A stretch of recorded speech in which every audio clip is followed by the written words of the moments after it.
This is the ADISTAR EDB001 electric dirt bike, and my first thought was that it looks like a shrunken enduro with real brakes and a serious battery. I was honestly skeptical when I saw claims of 37 miles per hour, 60 miles of range, and a 3,000 watts peak motor on a compact 1412 setup. A lot of mini e-motos talk big on paper and feel like toys in use. This one doesn't feel like a toy. It's small, yes, but it's built like a pit bike with actual stopping power and a battery that isn't wheezing halfway through the ride. That set the tone for my time with it. The frame looks tidy and purposeful, more aluminum pit bike than bicycle, with plastics that don't rattle and a layout that makes sense.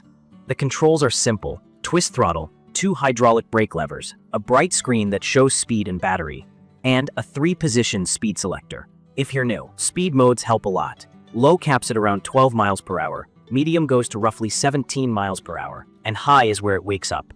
The bars sit at a comfortable width. The seat is narrow and firm like a dirt bike, and the pegs put you in a ready stance. I'm 5'10", and it fits like a 12-inch pit bike should. Compact, easy to flick, and not intimidating to swing a leg over. If you're closer to 5'3", it will feel perfectly sized. At 5'11", you can still ride it, but it's a pit bike stance rather than a full-size enduro feel. Weight is the surprise. It's no featherweight when you're loading it, heavier than it looks, but once it's rolling, the weight sits low and the bike feels planted. The hydraulic disc brakes have a firm lever and progressive bite, no spongy feel, and I never got fade. The suspension is full front and rear. It's not a fancy adjustable setup, but it takes the sting out of ruts, roots, and curb height drops. Small wheels make it agile, though they also mean you pick lines a bit more carefully in chunky rock. Tires have decent bite on grass and hardpack. In mud, they pack up like most mini tires. From my experience, setup was straightforward with the included tools. I mounted the bar, front wheel, and fender, checked fasteners, and bedded the brakes with a few controlled stops. The connectors are keyed and obvious. The display is readable in sunlight, and the headlight and brake light are more than just decoration.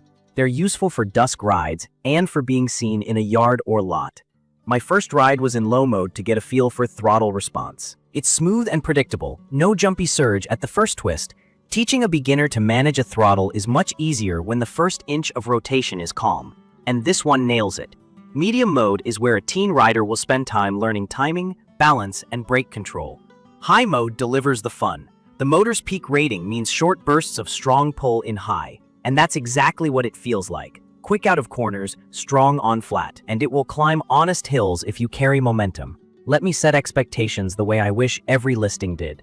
On flat paved path, with my GPS app, I saw 34 to 35 miles per hour repeatedly, and with a tiny bit of tailwind, I ticked 36. I didn't see a steady 37 on my unit, but it's close. Off-road on short grass and hard-packed trails, the top speed drops a bit, as you'd expect, but the torque is there. When people ask what torque means, I explain it as the pull at the wheel that gets you moving and keeps you moving up slopes. Here the claim 200 Newton meters feels believable at the rear wheel with the reduction gearing. It digs in instead of wheezing. On a steep, loose climb, I had to modulate the throttle to manage traction rather than wishing for more power. Range is always where reality checks marketing. The battery is 48 volt, 22.5 amp hours, which is roughly 1080 watt hours. If you cruise smoothly in low and medium and keep speeds modest, it sips energy. I did a mellow neighborhood loop with some grass and small hills and logged just over 42 miles before I called it at about 20% indicated. On a stop-and-go trail session with repeated climbs, hard accelerations, and a lot of braking, I hit about 27 miles before the battery sag under load made me back off. That 60-mile claim is achievable only in very calm riding at lower speeds, but the important part is this. I got a full afternoon of mixed riding without range anxiety. The 3A charger brought it back in just under 6 hours from about 20%, which matches the stated 5 to 7 hours pretty well. The BMS, the battery's safety and balancing brain, kept temps reasonable. The motor got warm, never hot, and I had no thermal cutbacks. Brakes deserve another nod. 2-finger stops feel controlled, even on wet pavement. No squeal after bedding, and the rotors stayed true. Suspension is what I'd call trail-friendly. It soaks up chatter and small hits, but if you send it off a big ledge, you'll find the yimmits. That's not a knock, it's honest about the bike's intent. Keep expectations in the mini pit bike lane, and it rewards you with confidence. Key features that stood out to me are the 3-mode speed control, the real hydraulic disc brakes, The stout 48-volt battery with good runtime and a motor that feels lively without being twitchy. The display is simple and bright. The headlight and brake light aren't an afterthought, and compared to old 24-volt lead-acid minis I've ridden, this lithium setup is a different planet for ride time and punch. What I like most, and where this bike won me over, is how approachable it is. In my opinion, it's perfect for teaching a new rider, because low mode is genuinely friendly, medium gives room to grow, and high keeps an experienced rider entertained on tight tracks or yide loops. The power delivery feels tuned for control, not chaos. It's quiet enough that I can ride early without annoying neighbors. Most of the sound is chain and tire noise. The build feels durable. Plastics don't flap, and I didn't have to chase fasteners every ride. I also appreciate that many parts are standard pit bike style. That usually means easier sourcing for tires, brake pads, chains, and levers over time. There are quirks. The battery gauge can drop under hard load and bounce back when you ease off. That's normal voltage sag. But if you're new to electric, it can be confusing. Think of it like effort, showing on the gauge when you climb and settling on flat ground. The seat is firm, which is fine for off-road stints, but not plush for long pavement cruises. The small wheels make it playful, but on chunky rocks I have to pick cleaner lines than I would on a 2118 full-size moto. And yes, it's heavy to lift into a truck bed solo. Once moving, the weight disappears, but I noticed it when loading from my experience. The charger is reliable, the connectors are secure, and the bike holds its tune after multiple rides. I didn't experience controller hiccups or odd error codes. I did a quick brake pad bed-in and checked chain tension after the first session. That's it. If you're new to electric, basic terms, the BMS is the battery safety system that balances cells, prevents overcharge over discharge, and watches temperature. Torque is the grunt you feel when you twist the throttle.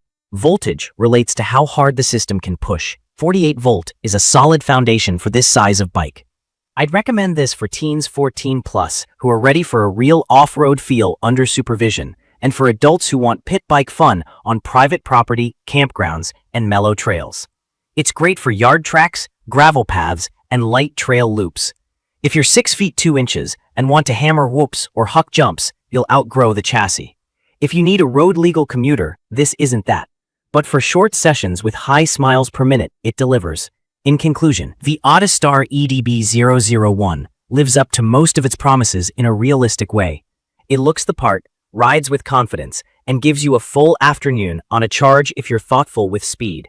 The hydraulic brakes are legit, the throttle is well-tuned, and the 3-mode setup makes it easy to learn and still fun later. The top speed claim is optimistic by a hair on my unit. The range claim depends on how you ride, and the weight is noticeable off the bike. But those are trade-offs I can accept for how capable and approachable it is. It's perfect for families and riders who want a clean, quiet, low-maintenance way to practice skills and have fun without the fuss of a gas pit bike. Check the comments of this video for a link to see the current pricing of the ADISTAR EDB001 electric dirt bike. Thank you for watching.